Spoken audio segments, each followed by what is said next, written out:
So, from the people that did the homework, right, and went out and introduced somebody, anybody have a cool experience with it? A new experience that they never had? All of it was new. I never had that experience before or again. I met 5 or 6 different people, and they were all very glad. We had eye contact, and they all ended up smiling. Nice. Not AA people.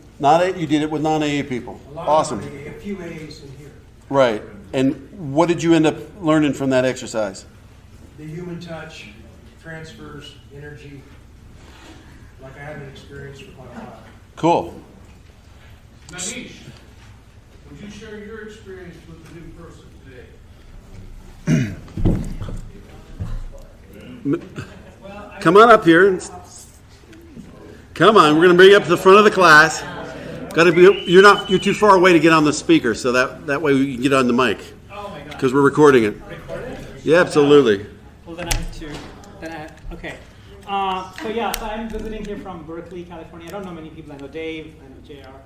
But then I just. So, who are you, by the way? My name is Manish. And you are a? Alcoholic. What kind of alcoholic? A chronic alcoholic. You're a recovered alcoholic. There we go. All right. So, I'm just going to share this short because, I don't know many people, and I was at lunch. I didn't know anybody to go out for lunch with. I was feeling sorry for myself, and I landed up in the store in Main Street on Plaza Rail, just to have a smoothie there. And I started talking to the person, and she was like, "What are you here for?" I was like, "Oh, I'm just here for an event. What kind of event? A workshop? What kind of workshop? What kind of spiritual workshop? A 12-step. What 12-step?" He said, AA. So you're a friend of Bill. So is my husband. And the husband is here now. So.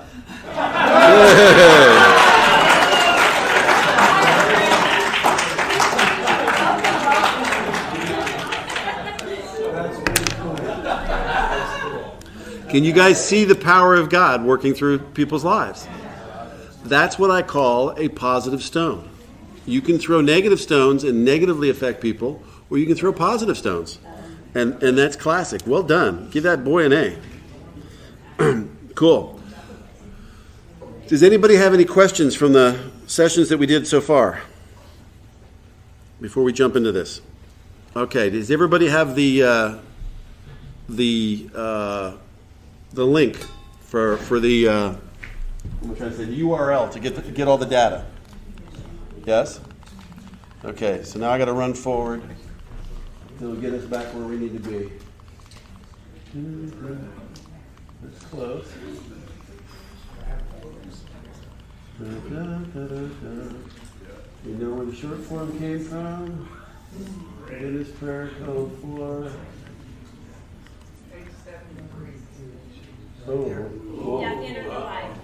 Page 73. You're at the end of the all light. right. Cool. What you guys need to know is one of the things that I do, I learned from doing a lot of big book workshops and stuff. When you get on the speaking circuit, people ask you to do workshops, and I'm just a drunk among drunks. There's nothing special about me. I put my pants on one leg at a time, same as everybody else. But one of the things I realized is a lot of the people that they're on the speaking circuit, and it's not to knock them, but a lot of them are sharing experience that's 15 or 20 years old. They're not currently in the trenches. And if you listen to their audios and stuff, when you hear their pitch, you know exactly what joke's coming, where it's coming, et cetera. And so one of the reasons I met, a lot of you were friends of Mark Houston's. One of the reasons I met Mark Houston was we were both on the speaking circuit, and I got together and I tried to get a whole bunch of the guys that were on the circuit at the time. This is back in the early 90s.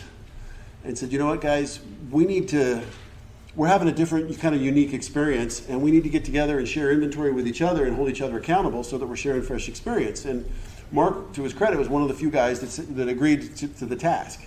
And so he and I got together. We went through the 12 steps together. We swapped 5th steps, and immediately after that, we flew up to New York and did the first Fellowship of the Spirit that we did. And I think it was 2000 or 2001. And I don't know about you guys, but when I listened to that, there was magic there because we were both spiritually centered. We were both on fire. We were both really connected to the Spirit at the time, and we'd been in the trenches carrying the message. So we had fresh information, things that was our current experience. And so I learned from that lesson. And so the rule that I personally use is I use a 10-to-1 rule. That before I accept a workshop or whatever, I take 10 people through the work so that I have current, fresh experience. And I write every January and every June. For this workshop, I'll tell you the story in a minute of what had occurred, but I had some current inventory. This inventory that I'm going to share with you is all of, well, yesterday was 3 days, so now it's all of 4 days old. So this is my current experience. And this isn't an example. This is real. This was what I wrote as the process. I think there's no other easier way to show you what the process is than to actually show you the process. And what had occurred was a friend of mine, it's actually a guy that I formerly sponsored. His wife was a chronic relapser, and she couldn't seem to stay sober. And from January till June, she spent the entire time in various rehabs. She claimed that she was sober, got released from a halfway house. She moved back home. In the middle of that process, I parted ways with this guy because he was so codependent and I wasn't being effective in being able to help him. I said, there's somebody else can help you. I can't, obviously. And he's working out here in California, and he's working for, LA Power and Light or something, and he's got a camera in his living room, and he's looking on the camera, and he sees his autistic son, his special needs son, wandering around the living room, and that's not normal. So he starts calling the house. Nobody answers the phone. He calls the cops. They break in through the back door, and they find her overdosed, naked in the bathroom. She's alive, thank God. And it started a whole ball rolling. Well, because my buddy Chuck he'd gotten a new sponsor, but in name only. Anybody ever done that? He wasn't really working with him near as I could tell. And so the first phone call he called was, he came home to Mama. He called me and said, hey, what do I do?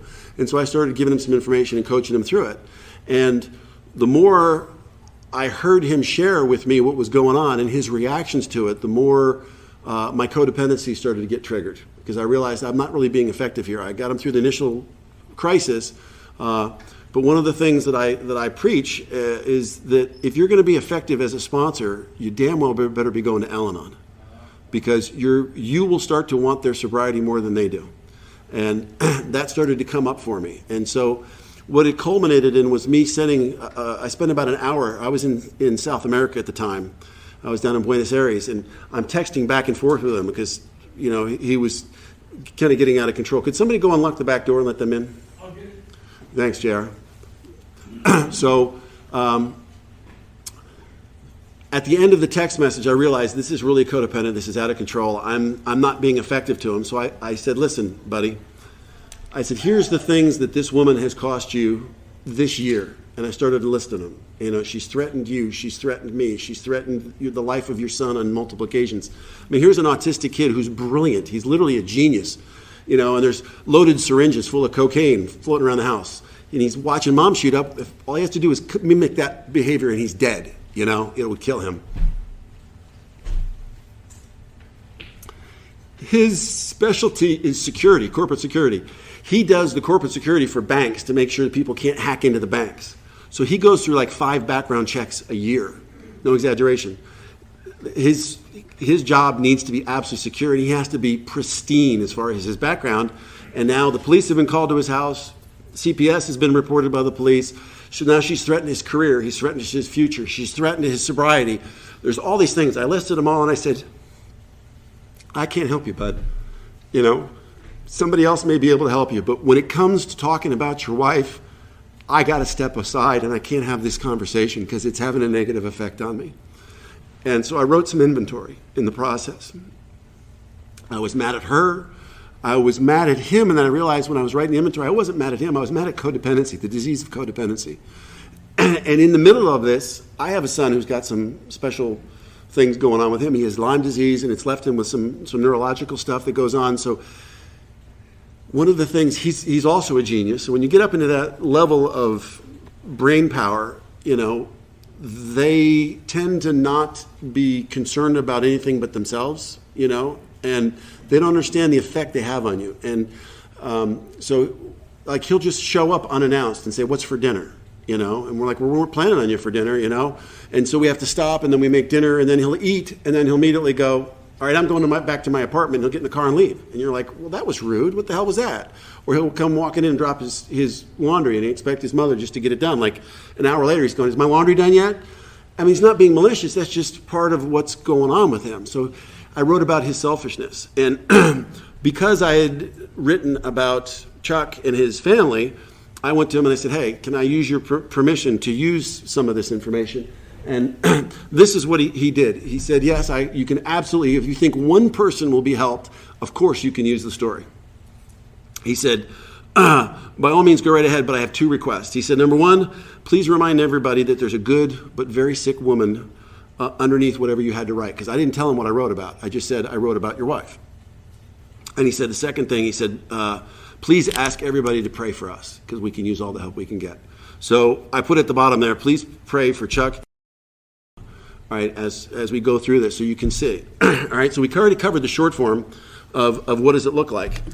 All right, so here's what I wrote. And I color-coded them for you anal people. You'll understand why I'm doing what I'm doing. All right, so Chuck's wife's name is resentment number 1 and resentment number 2. Codependency was resentment number 3, and resentment number 4. Now, when I write these inventories, I don't start out with a short form. I take a blank piece of paper and a pencil, and I say, "Okay, God, show me who I'm angry at." I say a prayer, and then I start writing, who am I pissed off at? And what came out on that paper was Chuck. When I sat with it a little bit further, I realized it wasn't really Chuck, it was codependency that I was angry at. And so when I started writing why I was angry, I went to the next level. Oop, come on, baby. Click for me. Is my battery dead? There we go. Nope. Is it there? Yeah. Oops, I went one too many. That's why. Is my second column there? Nope. There we go. That's as big as she's going to get, right? Right. So what I wrote for him was when she hurts Chuck, because I love Chuck and I love him like a sister. I mean, they're like family. But when she hurts Chuck, it pisses me off because to watch her selfishness hurt Chuck. When her addiction threatens, he's the greatest little kid. He's awesome, but he's got his handicap, you know, and her addiction is threatening, literally, physically threatening his life. Codependency, when it deludes people into thinking they are helping when then actually they are hurting it through their enabling. I cannot stand to watch people do that. You know, when it's time for tough love and they continue to enable people, they're literally killing people with kindness. JR and I were talking about that at lunch today. People are killing people with kindness. You know, when somebody goes out and relapses and they come back into AA, everybody's like, "Oh, we're so glad to see you. Oh, how you doing? Oh, you poor thing." No, that's not how we treat them. Yes, we're glad to see you come on in. Are you ready to do the work now? If not, there's the door. Go drink. That's our message. We play tough love. If you want to wipe their nose and wipe their butts, you're going to probably bury them. You know, you might as well sign up on the sheet to be a pallbearer at their funeral. You know, there's a time for loving and there's a time for being a hard ass. You know, and I kind of miss the old days. You know, I don't know if I shared this with the group, but I can vividly remember did I tell you about my sponsor? I'd sit in the front row next to the drunk and he'd sit next to me. I'd go to raise my hand, he'd yank my arm down. I'd be like, "What's up?" You know, and finally when I was able to raise my hand, he'd go, "What are you going to share? You know, don't spread your disease in here." You know, he hurt my feeling. But he was true. He was, you know, he knew that I was capable of spreading the disease. They wouldn't let you spread the disease in the old days. They'd call you out on that. Now, if you go into AA now, we're politically correct, and you call somebody out with love and you're spot on, people start to alienate you. Like, "Man, you're really a hard ass. How could you talk to people that way?" It's because I love them enough not to kill them, you know? But I digress, right? So that's my column 2, right? Then I go through column 3, and I filled out column 3, all color-coded, so you can get to see them, all right? For the resentments, there are 6 areas. Those are big resentments. You know, for the codependency and for my son, those were 7 areas. That's a monster. I got to get that stuff off my chest or I'm going to lose my mind, you know? Because when I'm feeling that angry, I'm capable of doing just about anything. That's like a burning rage, all right? So I wanted you to see columns 1, 2, and 3. When you get to column 3, I used to do something called Theater of the Lie, which you're about to experience. And because JR asked me to do it, you're going to see it. And I think I talked about this earlier this morning. I stopped doing Theater of the Lie about, probably almost 20 years ago. Because what I found was it's a lot of fun and we have a great time and everybody laughs hysterically and we all do this. They have the voices in our heads. Theater of the Lie can be a tremendous amount of fun, but the key is you can't get caught in Theater of the Lie. A lot of people will get in there and they start to try to understand the characters and the voices they're hearing in their head, and they're naming the characters and they're doing all that stuff, and they never move on to the forgiveness, and they never move on to column 4 and finish the inventory. They stop doing the work at column 3, and then they move on, and they miss the whole purpose. If you don't get to forgiveness, like I said earlier, forgiveness is 80% of why we write resentment inventory, which is the next section, right? And then you got to get to column 4 to see where you've harmed people and uncover the fears, because the fears are what trigger all of your character defects. Every character defect that you have comes from a fear. So it's critically important you get to the fears, the character defects, why you did what you did, and who you harmed, and most importantly, you're dead in the water unless you have forgiveness. So for Theater of the Lie, right, it comes from a book by Scott Peck called People of the Lie. And when he wrote the book People of the Lie, it's an adaptation from that. And it's funny because Mark was doing Theater of the Lie and I was doing Theater of the Lie before we'd ever met with each other. We got together and he did Theater of the Lie differently. He would pick people out of the audience and get them to come up to represent the various, people in your head, and I call it the itty bitty shitty committee, is the chatter of 1,000 monkeys that you got going on in there. And one of the things that I learned is if you can identify the voice, you learn to recognize the voice. And if you can recognize the voice, anytime I hear that voice go off and I'm conscious, awake enough to understand that I'm hearing a Theater of the Lie voice, I slam on the brakes and I go, wait a minute, if I'm hearing that, by definition, I've disconnected from God. Remember my vacuum analogy? I've reached the end of the cord and it's unplugged from the wall, and I wasn't even aware of it. But now all of a sudden the chatter is starting and I'm listening to the chatter instead of listening to my heart. And I slam on the brakes and I go, whoa, wait a minute. That was the judge, or that was the jury, or that was the banker. Slam on the brakes and I go, okay, now I can go connect to God before I do any damage. Does that make sense? That's why it's a valuable tool. Instead of doing Theater of the Lie, I teach it a different way now to the guys that I sponsor. But for you guys today, I'm going to give you the full-blown version of Theater of the Lie. Here's my analogy.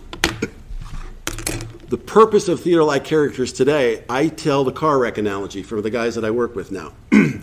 I'm like, it's almost like an alcoholic. We wake up in the bottom of a gulch and the car is on fire, and we crawl out of the wreckage, scratch your back on the windshield as you crawl through the hole, and you're standing at the bottom of the gully and you're going, how the hell did I get here? That's early recovery, right? It's early sobriety. It's a smoking wreck and you're going, what happened? We don't know. After a while, once you've been in recovery for a while, hopefully you should see, and you're at the bottom of a gully, so you start climbing up the hill because you got to get some help, right? So you climb up to the top of the gully, and you got to step over a guardrail, and you realize, wait a minute, I crashed through a guardrail. Why didn't I see the guardrail? That's once you've had a few of the disciplines, and you've been taught, and you're sober about 30 days, you should have a guardrail that should have protected you before you ended up at the bottom of the gulch, right? And then you start walking towards town, and you realize that the road curves, and as you're walking by, you pick up a rock because you're kind of pissed off, and you throw it at the back of a sign, and you walk by, you look at the sign, and it's a curve ahead. It says 25 mile an hour speed limit. Well, why didn't I see the curve warning sign? That's sort of like when you got 90 days, and you get cocky, and anybody that's been driving for about 90 days, you start to speed a little bit, and you're feeling a little bit comfortable in the car, and I know it says 25, but let me see if I can do it at 35. And the next time you hit that same exact corner, you try it at 45 until you scare yourself, and then you back off about 10 miles an hour. Am I the only one? Well, that's how I learned how to drive. Well, it's the same thing in sobriety. So guys that are cocky and they got about 90 days, they should start paying attention to their road signs, right, as they're coming. Then you back it up even further. Well, if you didn't see the road sign, it must have been you were distracted. Well, why weren't you awake into what you were doing, paying attention to what was going on? Well, because you get a full life in recovery, right? Somewhere between the 2 and the 5 years, you get your system down, you're working the program, you got your sponsors, life gets good, you get a relationship, you get a new job, everything's firing on all cylinders. So what do you start knocking off? You start, no, I don't need to go to 5 meetings a week, let me go to 4. It's really more important to go home and do that project for my boss. That's the kind of the 2 to 5 year mark, right?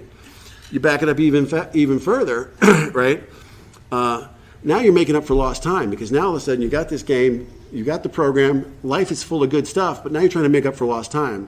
You realize how much money you wasted. Your retirement fund shouldn't be where it is because you didn't pay attention. You're too busy drinking and drugging, and so you start to get faster and faster, and you also start getting more distracted.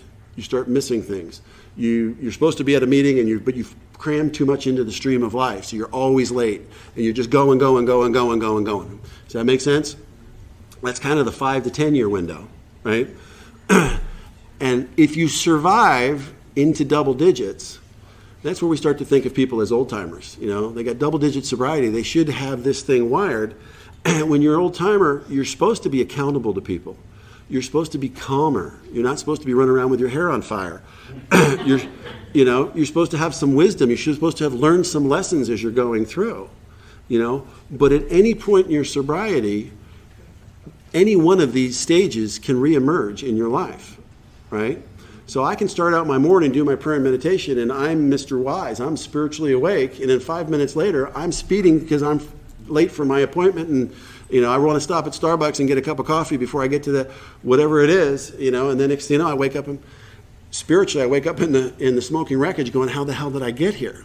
It's because I was asleep, thinking that I was awake.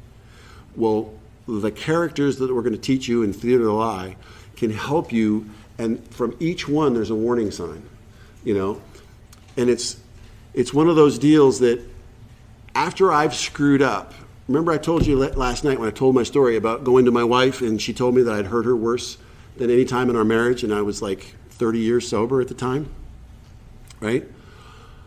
After the pain of that subsided, I did what I call a postmortem. I go back and I pull it apart and say, why didn't I see it? What was I doing wrong? And I dig in that and look for the spiritual. Because underneath every pile of manure that we create in our lives, there's a diamond. And it has value, tremendous value. If the Hope Diamond was under a pile, pardon my language, but if it's under a pile of shit, I'm diving in there to get that sucker.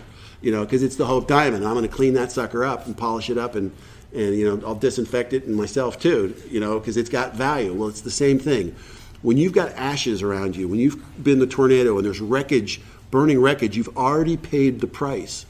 Now let the dust settle and then go back and dig through the ashes and find the diamond. There's a jewel in the mud there someplace, right? So through the postmortems, I learned more road signs. I'll give you an example of some of my road signs. For me, I was a bouncer for years. So when you're a bouncer, you never stand square to anybody. You always blade your body sideways because it gives you less of a target to hit, right? I don't know if you guys noticed, but I wear my watch on my right hand. That to most people means I'm left-handed. I do that on purpose. From when I was a bouncer, I am right-handed. And so I want them to think this is my strong hand when in fact this is my strong hand. It sometimes wakes them up when they find out when my strong hand is my strong hand, right? So if you square off to anybody, it's a sign of aggression. When I just stood up, I started to loom over you people. That's a sign of position and power. I've just changed my position. So my dainty little wife could be in the house and she says something and I'm in my chair and I stand up. There's a road sign. I've just changed my elevation, right? I square off to her. There's another road sign. I feel the tension across my chest. There's another road sign. I feel the hair stand up on the back of my neck. There's another road sign. I raise the octave of my voice. There's another road sign. But I'm asleep to it all unless I'm watching. And with each one, there's a character. So she says something very innocent, but what I hear is not what she said, and I take offense, Some character shows up, right? And it's usually, let's call it the husband character, right? Because it's a wife talking to a husband, and I'm like, she didn't just say that, I could have identified that as the husband voice and said, whoa, slam on the brakes, David, but no. Now the husband goes running to the judge, and the judge says, did you hear what she just said to me, right? And he's like, well, I can't make a ruling. So he goes to the jury, and the jury has a conversation. In the jury, there's a codependent. He voices and says, nobody should be treating you that way. If she loved you, she wouldn't treat you that way. And you start getting this gang of characters, right? So what are the characters? Well, I spent some time with this in my life. So I listed some characters for you, right?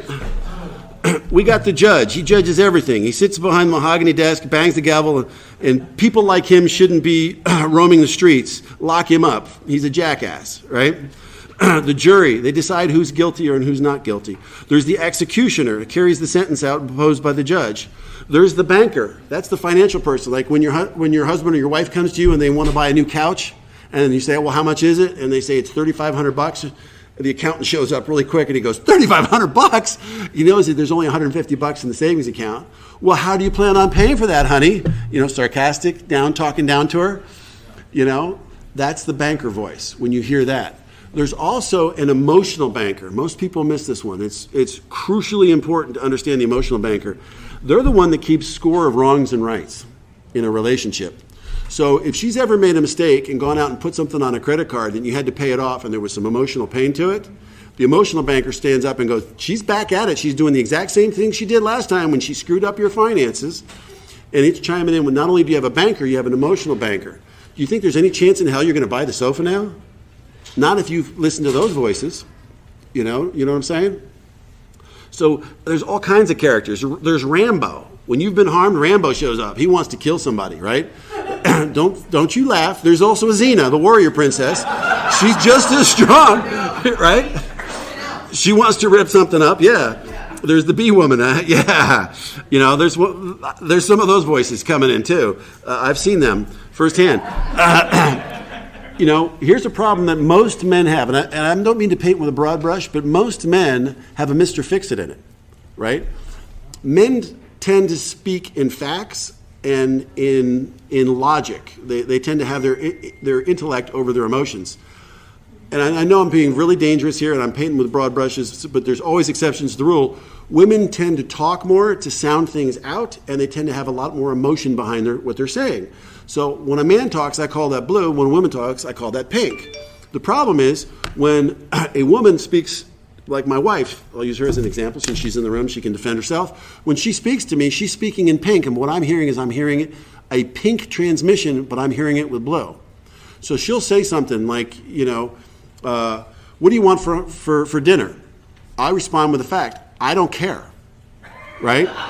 That means I don't care anything about it. It's back on you, whatever you want to deal with. And she'll say, well, I know you care about something. Would you prefer chicken or would you, what she's saying is I feel uncomfortable making the decision. If I stop and listen to the emotion behind what she's sharing, it's not what she's saying. There's emotion attached to it. If I miss the emotion and I keep giving her facts, before you know it, Mr. Fix-It comes out. Listen, I told you, I solved the problem. I want chicken. Make the chicken. Here's the chicken that I want. And now I'm talking down to her again with that tone. Can you see how quickly this can escalate? It becomes a real problem for you, right?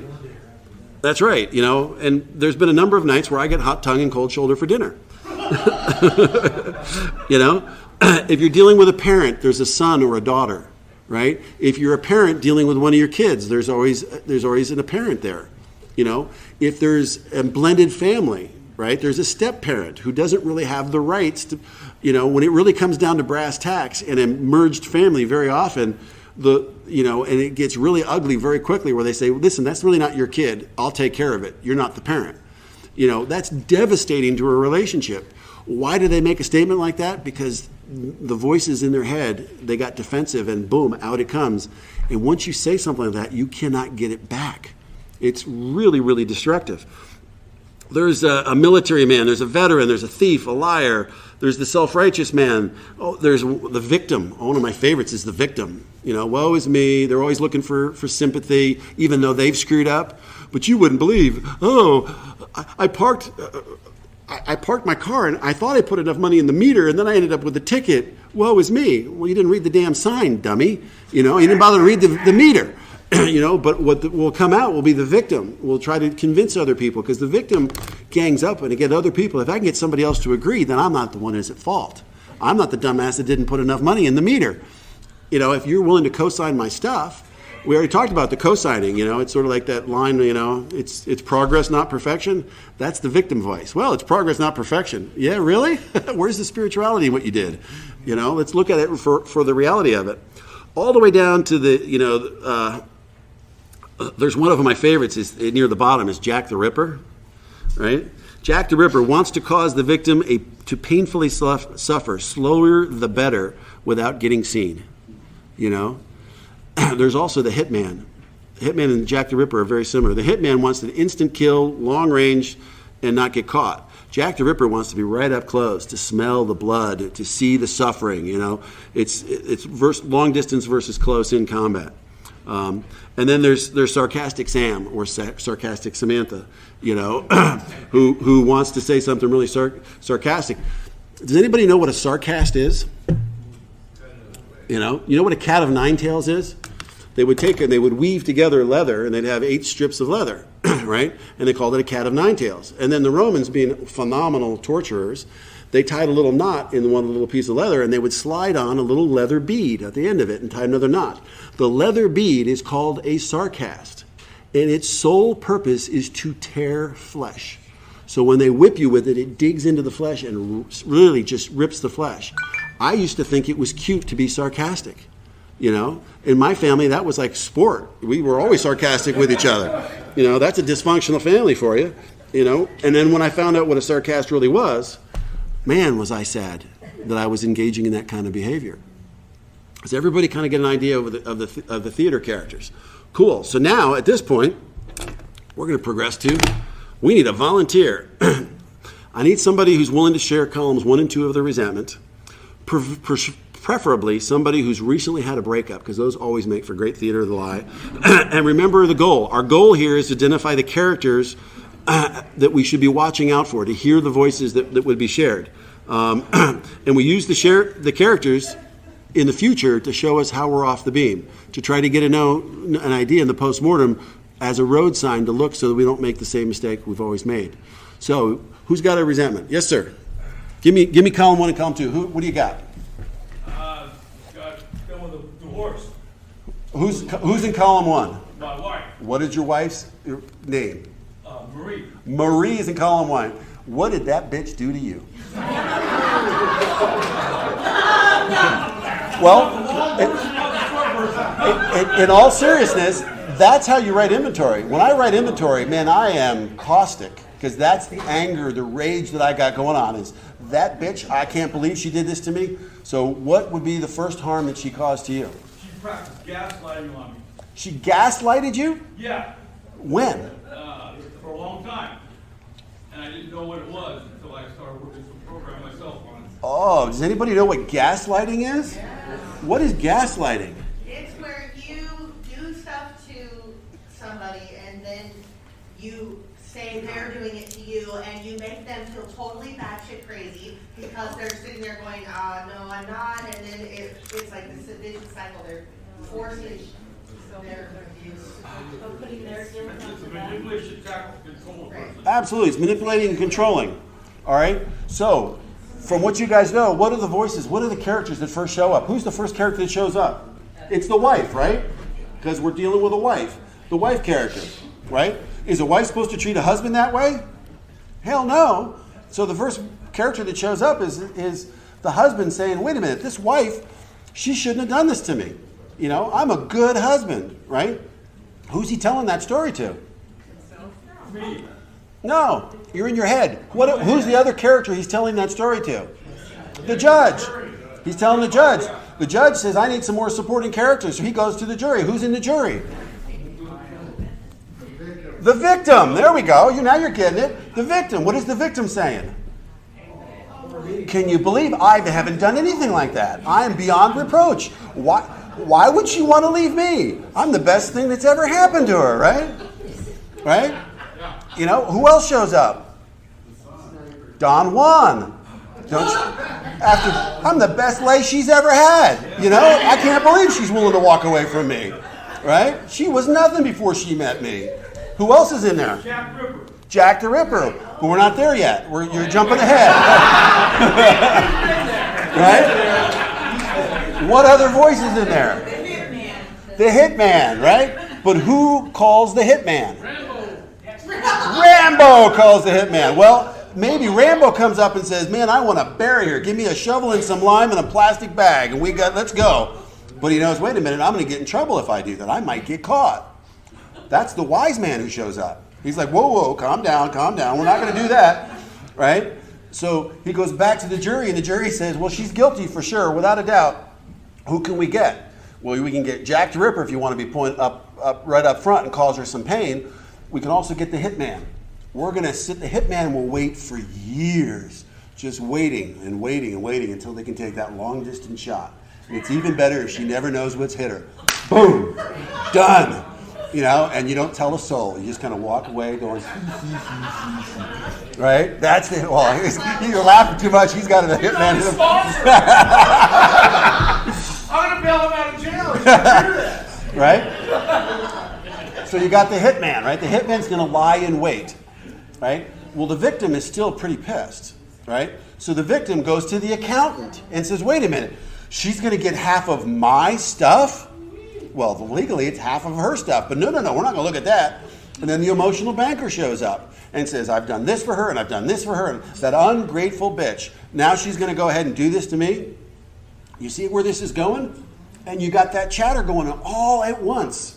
And you wonder why, when you put your head on the pillow at night, you can't fall asleep and you're batshit crazy. You know? Because you got all these voices in your head. Right? Does that make sense? Cool. Give me another resentment. One of you guys in the back had your hand up so fast yesterday it was like your head was spinning. Somebody had a resentment from yesterday. I know somebody who's got a resentment. I'll call on him too. He knows who he is. Are we going to make me call on Cody? Yeah?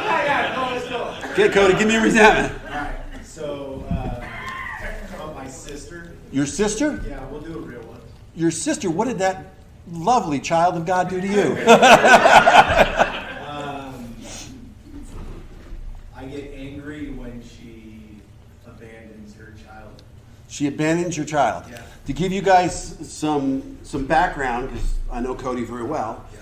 his sister is one of us. Well, she's not in recovery yet, and she's got a child. And she abandoned the child, and Cody has been raising the child as if it's his own. And that, yes, bravo, give him a proper. But that's not why he's doing it. He's doing it out of the love of God. And he's raising this child, and he's got children of his own. And then she all of a sudden meets a boy on an AA campus, boy meets girl on an AA campus, and all of a sudden now she decides she wants to take the kid back. You know, even though for the last several years, she's been part of his family.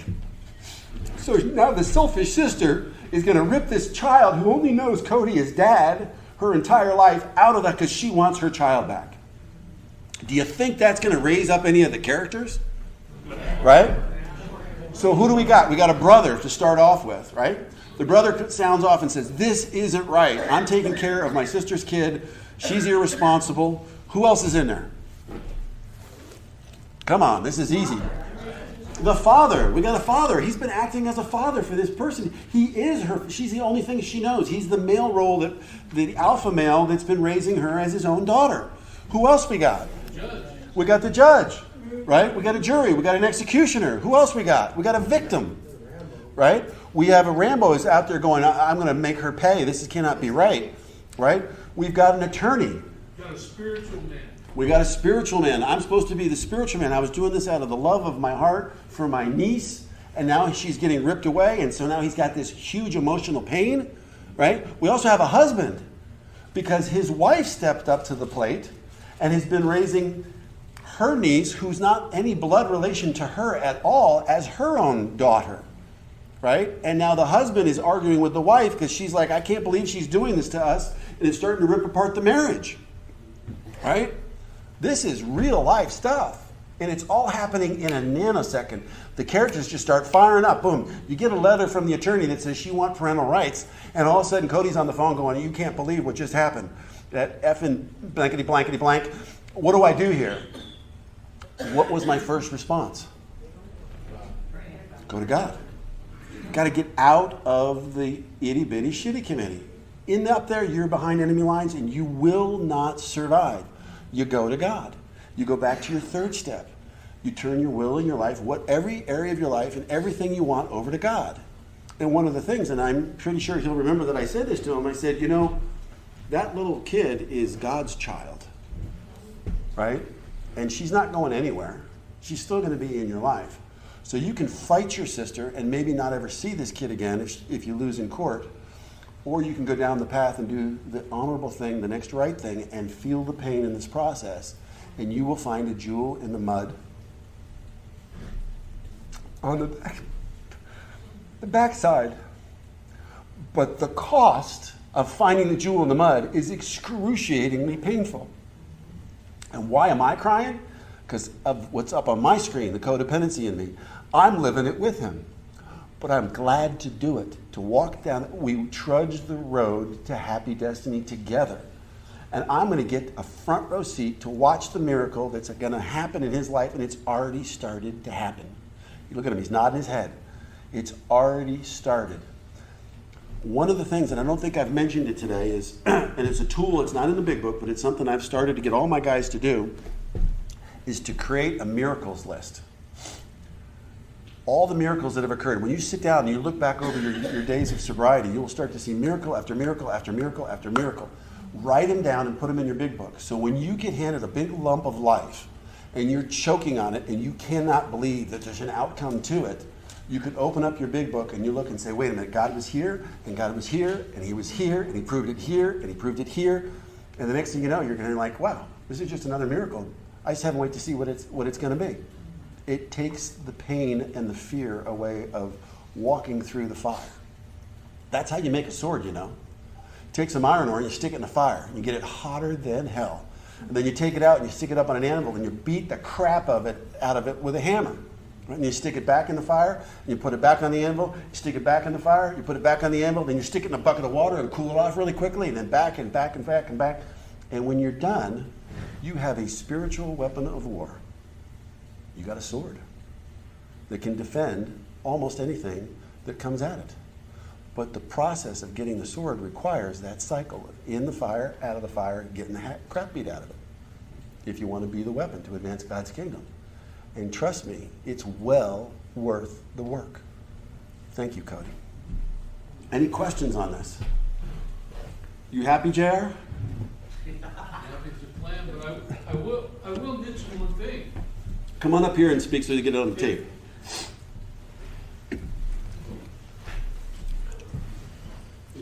Thanks, Dave. The one thing that I want to mention is that these things that Dave's talking about, you can hear about them from now on, but you can't know them unless you have the experience of them yourselves. It's Mark used to tell the story about the smell of a rose. Mm-hmm. You cannot know the smell of a rose if you do not have the ability to the sense of smell. And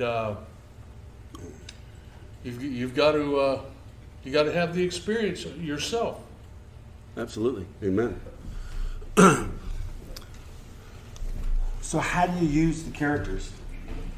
Like I said, when you've had an event in your life, you go back when the dust settles and you pull it apart.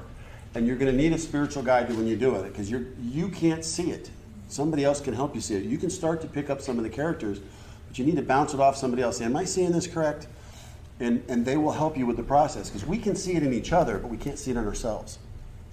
And once you've learned a piece of spiritual truth, then you got to get a vision and say, well, the next time something like this happens and I hear Rambo in my head, what do I need to do?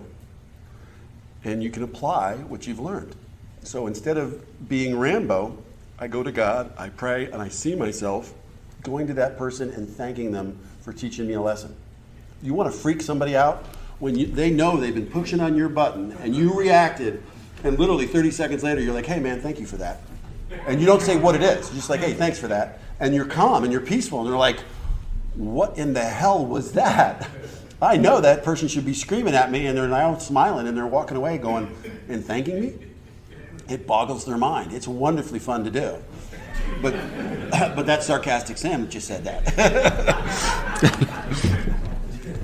Cool. So let's look at some inventory. All right. Back to the short form.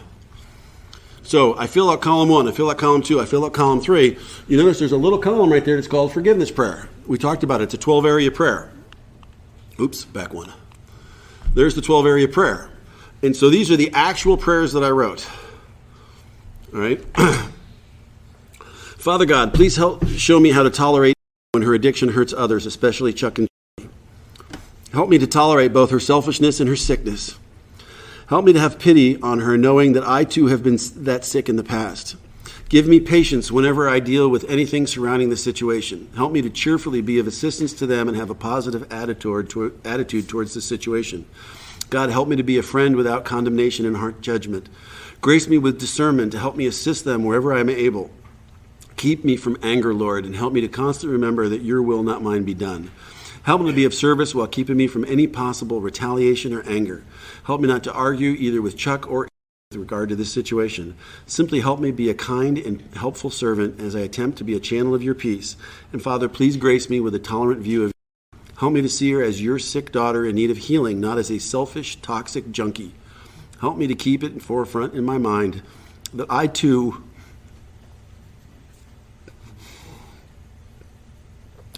was once like her, and that your boundless and endless grace and love is available to all who earnestly seek you. I ask this prayer in your precious Son, Jesus' name. Amen. I once was lost and now am found. I've been there doing the same thing. Who the hell am I to judge anybody else because of their disease? God's grace has lifted me out of that, and I'm one of the luckiest people on the planet because I have him in my life. I'm a lucky, lucky guy. I couldn't have seen column 4 had I not written that prayer and forgiven her completely. That's part of the process. Once I had forgiven her, then and only then could I see it truly clearly for what did I own in this action? Where was my selfishness, my dishonesty, my seeking, and my fear? Right? Remember the 12-part prayer? I even point out the 12 different parts for you. I numbered them so you can see where they fit into that prayer, because it's in my own words. It's not like you see in the big book right off the shelf, but they're all 12 are in there, right? Boom. The next one on the list is a principle, right? It's a principle of codependency. With a principle, you don't have to write a forgiveness prayer, right? Unless there's somebody specific. Like if the principle is overtaxation, and it's because you got audited by the IRS and John Jones was the IRS auditor and you thought he was taking advantage of you, you can write about the institution, the IRS, and you wouldn't have to write a forgiveness prayer because that's an institution. Or you could write the principle of overtaxation, but you're really pissed at John Jones, the guy who works for the IRS. In that situation, even though the principle is overtaxation, I would write a forgiveness prayer for John Jones, because even though my anger is at the high tax rate I'm having to pay, and it's part of being in a democracy, you got to pay your taxes, I still would write a forgiveness prayer to forgive John Jones, who had to represent the IRS, in taxing me. Does that make sense? So sometimes, I don't want to paint with a broad brush, but most of the time with a principal or an institution, you don't have to write a forgiveness prayer unless there's somebody in the institution, Cops comes up a lot. Somebody's pissed off at the cops. Well, I got a DWI, and I'm pissed. I hate cops.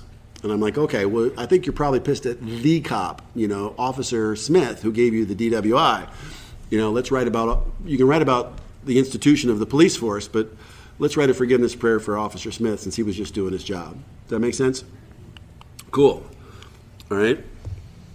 Once again, the last one was my son. Here's the forgiveness prayer I wrote for my son. Lord, I come before you to ask of tolerance of Noah when he acts selfishly and inconsiderate. Help me not to take offense towards his actions. Help me, Father, to have pity on him because he really can't help himself. Grace me with your patience and endurance as I overlook his behavior. Help me to cheerfully react toward him with love and grace. Allow me to always be friendly and considerate in my interactions with him. God, I know that you grace me as his earthly father, to love him unconditionally and to always be helpful towards him. Father, remove from me all anger and wrath toward Noah and keep me ever mindful that your will, not mine, be done in all situations. Therefore, help me, Father. Help me be an expression and an example of your fatherhood. Protect me from retaliation and help me not to withhold my affections towards him. Help me not to argue, rather help me lead him by my kindly example. Father God, open my eyes of my heart and help me to see him as you see him, to love him as you love him, to provide and protect him as you would, and to lovingly teach him as you are teaching me. Amen. That's a prayer of freedom right there. It freed me up to be able to love my son the way I should be loving my son. He went from almost instantly from being a pain in my ass, is where the voice was telling me, he's a pain in your ass, to he's a loving child, and he's God's gift to you. God gave you, you're his father on this earth. He can only go to you as his father. Love him the way that God loved you. See the shift? That is complete and total freedom. It's God's grace. It's a gift. Don't miss it. It sucks writing the prayer, but the funny thing about writing forgiveness prayers, at least my experience is, there's magic between, by the time the thought leaves my head, it goes through my heart before it comes out my arm. And what comes out on the paper, sometimes I just go, man, you wrote that? That's beautiful. And about halfway through the prayer, I'm like, why am I writing this prayer? Because the magic has already happened. The forgiveness has already happened into my heart. But I finished the prayer anyway, because my work's not finished. I got to go look at column 4. There's the 12 areas in that prayer, all highlighted. Now I get to column 4, right? When she hurts Chuck, where's my selfishness? Not wanting to watch my friend get hurt. That's selfish of me, because he's my friend. I want to control life. That's not what, I didn't get a vote, but I was still trying to have a vote. What am I seeking? I'm seeking power, control, and authority. I call that the Triple Crown. You'll notice I have a little parenthesis up there, TC. I only wrote power, control, and authority for you guys, because it happens so often in my things. I just write TC, because I know that that's power, control, and authority. It's in almost every single one of my resentments. And T is for Triple Crown, yeah. The authority piece is if it has to do with somebody else. If you're angry at yourself, I don't need authority because I have authority. God gave you free will, right? But it's when I want somebody else's actions to change, so I'm trying to get authority over them, to have control, to be able to make them change the way I want them to change. Does that make sense? And I also want serenity. I was looking for serenity. Where am I dishonest? I'm not in charge. She's an addict, and addicts hurt people. Who was I lying to? God, myself, Chuck, and anybody that would listen. I have a Steel on Steel group, and one of the guys called me from Steel on Steel, and I was like, you can't believe what's going on. Blah, blah, blah, blah, blah. That's inappropriate. Where am I frightened? I'm afraid of being powerless, out of control, no authority, no serenity, and those I love getting hurt. There's 2 fears that sound very similar. One is hurting those I love, and the other one's those I love being hurt. It all depends who's doing the hurting. If I'm hurting them, like I was afraid of hurting my son Noah by withholding my love from him because I thought he was a pain in the ass, then that would be hurting those I love. If I'm defenseless, if somebody else is attacking my kid, like the college, I thought one of the counselors was picking on him at school, or a professor was picking on him, then it would be those I love being hurt because I can't protect him. I can't defend him. He's a grown-ass man. He's 21 years old. So that's not my job to step into that role, but it would still be one of the fears that would be triggered in me. Does that make sense? The difference of those? Very common fears for me that show up in my inventory. All right? So I've written my 4-column inventory, right? That's what I call the short form. So I write it out. I do it for all 4 people. So what do you do with the fears, right? We write a resentment inventory. The 4th step is really 5 separate inventories. There was a resentment inventory, a fear inventory, a sex inventory, a sex ideal inventory, and a harms done to others inventory, right out of the book. So you write your resentment inventory, you go all the way through. Column 4, question 4 is, where was I frightened? Those fears become the fear inventory. You take them off and you put them in the fear inventory, right? And from page 68 it says, we think fear ought to be classed with stealing. It seems to cause more trouble. We reviewed our fears thoroughly. We put them on paper. So I'm going to have another piece of paper, right? I take it off the short form and I'm going to put it on a fear inventory form, even though we had no connection and resentment with them. Why did he write that line? Even though we had no connection and resentment with them. We just got done writing every fear that's associated to resentment. You just got done running your resentment inventory. Now I'm looking for any other fear that didn't end up on that resentment inventory. Afraid of heights, afraid of spiders, afraid of clowns, afraid of ghosts, afraid of, I don't know, whatever your fears are. Whatever that happens to be, then you add those fear to it. Now you get a complete list of fears. Oops. That is a fear inventory, right? This is what I came up with. All right, there's one thing that is not out of the big book, and it's the second column. Under column 1, there's 2 columns. It says fear and opposite fear. One time I was writing inventory, and I had a fear of being loved, and in the same inventory, I had a fear of being unloved. I'm like, wait a minute, how can I have the same 2 different sides of the same coin? And since every one of my character defects is triggered by a fear, the one thing I don't want to do is miss a fear. So it's just kind of my own personal technique for coming to a shortcut. So I write all my fears, I put them down there, and then I just go down there and I go, did I miss anything? Am I also afraid of the opposite fear, right? I'm afraid of not having money, right? It shows up a lot. It comes out in my ears, no dollar sign. I write dollar sign, right? That means no money. Well, am I also afraid of having money? Most people will say no. But anybody that's ever had a lot of money, you know, the average guy that hits the lottery is bankrupt in less than 7 years. Having a lot of money can really ruin your life. It can screw things up because it's a source of power and you're not relying on God, right? So for some people, having money is dangerous. Some people not having money is dangerous. So it all depends. You can go down and look through it. I already talked about being loved and being unloved. So you look through these fears. Am I afraid of the fear, but am I also afraid of the opposite fear? And then the tool that the book gave us was, right, we ask ourselves why we had them. You'll notice what I put in column 2, right? Why I'm afraid. And my goal is to boil it down to the root fear. And people always ask me what I mean by that. Oops, I just kicked my wire. What I mean by that is, let's say you have a tree. I always like the tree analogy. Let's say you've got 30,000 fears. They're like leaves on a tree, right? I can write about 30,000 fears individually. This guy does not want to write about 30,000 fears. I'm sorry, that's too much work. But if I cut a branch, I might cut off 1,000 fears or 10,000 fears in one branch, right? If I cut the root, I kill the entire tree and kill all 30,000 fears. Bill Wilson had the majesty to understand this. This is brilliant. So he said, boil it down. So I did. So here's what I came up with from my inventory. In the left-hand column, I had powerless, out of control, no authority. Well, on that one, I also had the opposite fear. I'm afraid of having authority, because if I have authority in the situation, then I got to take responsibility for the situation. I don't want that responsibility. I want to be a Sunday morning quarterback and give my opinion without having to do any work, right? Inaction. I was afraid of not taking action because Charlie's life was on the line. But I'm also afraid of calling CPS, because if I call CPS, then I could have done a harm to somebody that I used to be one of my sponsees. And so now I'm kind of torn. I know inside information that nobody else knows. Can I honestly bring that to CPS? So I was in this quandary going, what do I do here? Luckily for me, I didn't have to do it. The cops, when they showed up, they reported him to CPS. And then when he got to the hospital reported him to CPS.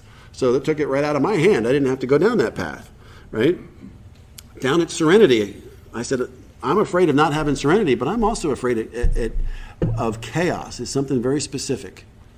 It got my mind thinking. I'm like, you know what? Not being peaceful and serene is one thing, but when there's chaos, I'm also afraid of that. I don't like to lose my serenity where I have this low-grade agitation, but what I really don't like is when there's chaos going on and I don't have the authority to step in and fix it. Because that's my job. I will fix chaos all day long. But if I don't have the authority to fix chaos, get me the hell out of there. I don't want anything to do with it. That's like, I hate to go to sporting events. I do not go to sporting events because I hate massive crowds of dumb people, you know? And there's no order and everybody's doing their own thing, you know? That's how you get stampedes and that sort of stuff. It drives me crazy because it's chaos and I don't have any authority to make them do. And obviously I know best. So I just don't go to sporting events. I don't go to concerts, a big, huge concert like that. I go to these little venues where there's only, a couple thousand people. I'll go to those, but I don't like the big crowds at all. Yeah, I know, Dropkick Murphys. That's it, Dropkick Murphys, amen. So this is what you do. So I take the fear, and then I start asking myself, why am I afraid? Why am I afraid of powerlessness? Because I can't go what I want. Then you ask yourself this question, why are you afraid of not getting what you want? Because that's frustrating. Well, why are you afraid of being frustrated? Because I can't change it. Well, why are you afraid of not being able to change it? Because it's not what I want. Oh, wait a minute, I already said that. So now I get down to, because I can't change it, is being another way of saying I'm out of control. You see how I kept asking until I couldn't answer the question or I gave me the same answer again? I took that fear and worked it down, and the root fear was being out of control. So being out of control goes into the far right-hand column. That's a root fear for me. Does that make sense? You see how I got there? So whatever fear, I don't care what it is. Somebody give me a fear. Fire. Fear of fire. Why are you afraid of fire? Afraid I'll lose everything. Because you're afraid of losing everything. Why would you be afraid of losing everything again? Because you've been burned, right? So why are you afraid of being burned? Because it's painful. Because it's painful. Why are you afraid of pain? Because there's growth. Why are you afraid of growth? Because there's work. Because there's work. Why are you afraid of work? Because there's pain. Because there's pain. We're back to pain. So pain would be the root fear. See how we did that? For fire. Who would have thought fire equals pain? Well, what you guys don't know is he's a brush business, and he was working on the brush, and he poured some gasoline at the top of the brush. The fumes went down through the brush and rolled over to where the hot muffler on the chainsaw was, and it lit him up like a Christmas tree. And he spent a lot of time with skin grafts and everything else. He's a walking miracle. I know that story. You know, you guys may not know that story. So for him, fire means pain, excruciating pain. Right? Make sense? See how everybody understand how you boil down fears? Cool. We can move on to the next inventory. Well, once you have a list of root fears, now we got to get rid of the fears. On page 68:3, the book says, we never apologize to anyone for depending on our Creator. We can laugh at those who think spirituality the way of weakness. Paradoxically, is the way of strength. The verdict of the ages is that faith means courage. All men of faith have courage. They trust their God. We never apologize for God. Instead, we let him demonstrate through us what he can do. Who's doing the work? God, not us, right? We ask him. Remember I said anytime you see the word ask, you put a prayer on it. This is the fear prayer right here. It's a tool, right? I call it the fear tool. It's a conditional tool. There's two pieces to it. Let's see if we can find them. Most people only ever do the first half. We ask God to remove our fear. And I hear it all the time in meetings. Well, I got this fear of CPS coming to take my kid away. I'm like, okay, what did you do about it? Well, I asked God to remove it, but I still have the fear. I'm like, well, did you do the other half of the tool? And they go, what's the other half of the tool? And direct my attention to what he would have me be. Not what would he have me do, what would he have me be? When I'm feeling afraid that CPS is going to come take my kid away, what does God want me to be? He wants me to be trusting. He wants me to be reliant. He wants me to be faithful. He wants me to be courageous. He wants me to be strong. Can you see the difference? Now, I say, God, take this fear, it's yours, and I can focus my attention on being the things I know God wants me to be. I'm no longer in the problem. I'm now in the solution. It's a masterful tool for your toolbox. It's wonderful. This is my real life fear card. All those fears, there was 8 of them in the far right-hand column. I boiled them down, and I wrote out what God wants me to be when I'm feeling those. I make fear cards, and I will print them out on cardstock. You notice I'm anal. The fears are bad, so they're in red. What God wants me to be is good, so it's in green. And I put them, I'll have one in my car, I have one in my big book, I'll have one in my suitcase, I have them all over the place. So I'm going through life, right? I get my morning prayers, I'm centered, I'm plugged in, my vacuum cleaner's running, I got my power. And I go out and I start my day, and all of a sudden, boom, I get that low-grade, restless, irritable, discontent feeling. I feel the tension in my chest. Everybody on the road suddenly is a jackass. And I wake up to the fact that I'm off the spiritual beam, and I slam on the brakes, and I go, okay, what's going on? I know I'm afraid, but what is it? And I can't quite put my finger on what it is. So I whip out my fear card, and I go, oh, I'm feeling 2, 4, and 6. So I go right to prayer. God, please remove 2, 4, and 6. And I look over and see what God wants me to be when I'm feeling 2, 4, and 6. And I meditate and see myself doing the things that God wants me to be right here, right now. I don't need to run to an AA meeting. I don't need to call my sponsor. I've already done the spiritual work, and I've got the tool in my hip pocket. And now I'm in the solution. I've gone to God. I've replugged in my vacuum cleaner. I got my source of power, and now I'm going out to make the world a better place. Really powerful stuff. It's amazing how well it works. Oh man, now about sex. Our next inventory. Couldn't imagine that it was, how much time? 10 minutes. 10 minutes, cool. I think we can have 10. It doesn't normally take us 10 minutes to cover, well, never mind, it's a different subject.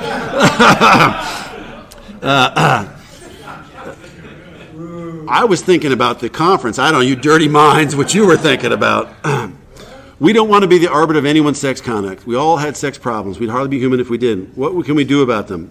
We reviewed our own conduct over the years past, and then there's 9 questions. Where had we been? Not had we been. Where had we been selfish, dishonest, or inconsiderate? Whom had we hurt to be unjustifiably aroused jealousy, suspicion, or bitterness? Where were we at fault? What should we have done instead? We got this all down on paper and looked at it. Once again, it's on paper. All of our inventories are written. I run into so many people that do inventory in their head, and I'm like, what are you doing? It's not Alcoholics Anonymous. There's magic of pen and paper. When you put it on paper, you can't take it back. You can't change your mind about it. You got to own what you put down there. And like I said, there's that filtering process out of your head, through your heart, and what comes out your arm is amazingly truthful. You know, painfully so sometimes. So, what does a fear inventory look like? Boom, there's the 9 questions right there. All right? Way cool. Excuse me, sex inventory. Yes, what did I say? Something else.